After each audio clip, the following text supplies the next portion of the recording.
మనిషి జనించి జీవిత ప్రయాణాన్ని కొనసాగించి గతించిన తర్వాత మనకు సంబంధించిన మనుషులు ఎందరో మన ఇంటి ముందు నిల్చొని ఉంటారు.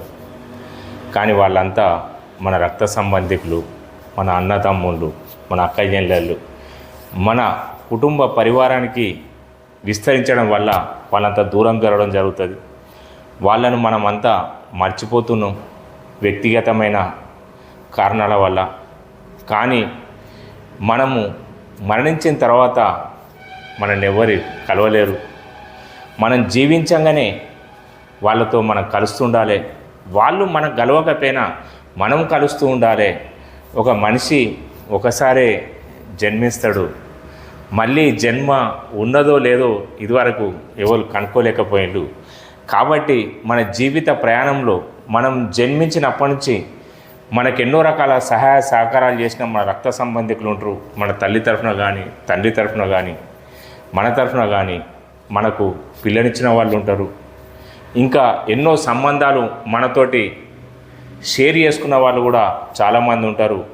మనకు ఏవో కొన్ని కారణాల వల్ల మనం మనస్పర్ధలు ఏర్పడి మనం మాట్లాడలేకపోతుంటాం.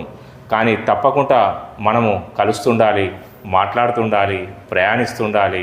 ఆ ప్రయాణం ఒకనాడు మార్పుకు నాంది వాచం కలుపుతుంది.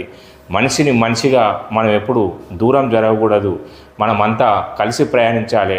ఒకసారి మనకన్నా చిన్నవాళ్ళైనా పెద్దవాళ్ళైనా సందర్శించాలి, కరచాలం చేస్తుండాలి, కలుస్తుండాలి. వాళ్ళతో పాటు మన జీవన ప్రయాణాన్ని కొనసాగించినప్పుడే ఈ జీవితం సుసంపన్నమవుతుంది.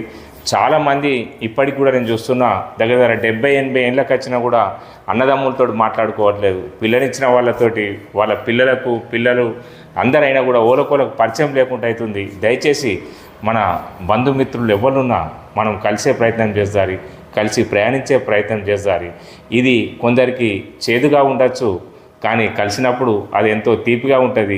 ఒక చేయి నుంచి కాకపోయినా మరొక చేయి నుంచి కరచాలం ఇచ్చినప్పుడే ఆ బంధం బలపడుతుంది, దీర్ఘకాలం కొనసాగుతుంది, మనకు సంతోషకరమైన జీవితాన్ని ఇస్తుంది. దయచేసి ఒకసారి ఆలోచించండి. మనసు మనదే, ఆలోచన మనదే. మనం ఒకసారి దీనిలో నుంచి బయటపడే ప్రయత్నం చేస్తారు, కలవడానికి ప్రయత్నిస్తారు. ఎదుటివారి మనస్తత్వం ఎలా ఉన్నా పర్వాలేదు, కానీ మన మనస్తత్వం మంచిది ఉంటే సరిపోతుంది. మనం అందరినీ కలుపుకొని ముందడుకు పోయే ప్రయత్నం చేస్తారు. మీ కామారపు శ్రీనివాస్, సిరిసిల్ల.